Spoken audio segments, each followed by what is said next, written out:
تو آج کا جو سوال ہے وہ شیخ وسیم ایڈوکیٹ ہیں، وہ پوچھتے ہیں لاتور سے کہ جنات انسان پر کیوں سوار ہوتے ہیں، مفصل جواب دیجئے تاکہ صحیح بات سامنے آ سکے۔ وعلیکم السلام ورحمۃ اللہ وبرکاتہ وبہ نستعین۔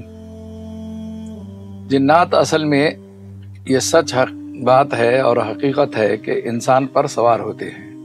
بعض لوگ تو اس کا بھی انکار کرتے ہیں کہ وہ انسان کے اوپر سوار نہیں ہو سکتے، لیکن ہم نے دیکھا ہے اور ہمارا تجربہ ہے کہ وہ انسانوں پر سوار ہوتے ہیں۔ البتہ کیوں سوار ہوتے ہیں تو اس کی کئی وجوہات ہو سکتی ہیں۔ تو ہم نے بعض اخبارات میں ہمارے کالم چلا کرتے تھے، تو اس کالم کے اندر مفصل جواب دینا مشکل ہوتا تھا، اور یہ بھی ایک وقت ایسا ہے، اس میں مختصراً یہ ہے کہ دیکھیے علامہ ابن تیمیہ رحمۃ اللہ علیہ فرماتے ہیں کہ جنات عورتوں پر کبھی جنسی خواہش اور عشق کی وجہ سے سوار ہوتے ہیں، اور کبھی کسی انسان پر دشمنی و انتقامی جذبے کے تحت سوار ہو کر پریشان کرتے ہیں۔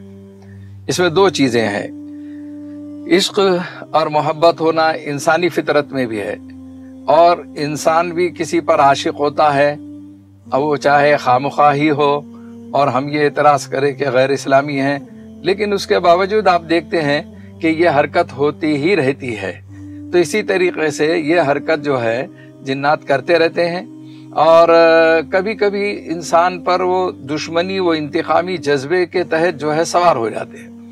مثلا یہ کہ ان کے راستے میں کوئی رکاوٹ ڈال دی، یا ان کے بلوں میں کوئی چیز پیشاب وغیرہ کر دیا، یا کوئی اور ایسی حرکت کر دی جس کی وجہ سے انہیں یہ محسوس ہونے لگا کہ بس اب یہ شخص نے مجھے تکلیف پہنچایا ہے، تب اس کے بعد جو ہے کوئی برداشت کر لیتا ہوگا، اور کوئی دشمنی پر آ جاتا ہے تو وہ پریشان کرتا ہے۔ اور آپ یہ دیکھیے کہ جنات کو اللہ تعالیٰ نے جو حص دی ہے، چھٹی حص سمجھ جائیے، وہ یعنی قوت برداشت بھی رکھتے ہیں اور فوری انتقام پر بھی آ جاتے ہیں۔ ان میں بھی یعنی اچھے ہیں اور ان میں بھی خراب ہیں۔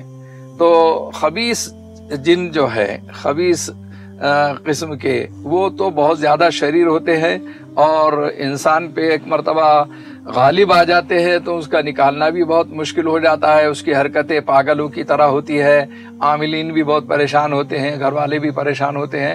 بہرحال جنات جو ہے انسانوں پر سوار ہوتے ہیں اور غالب آتے ہیں۔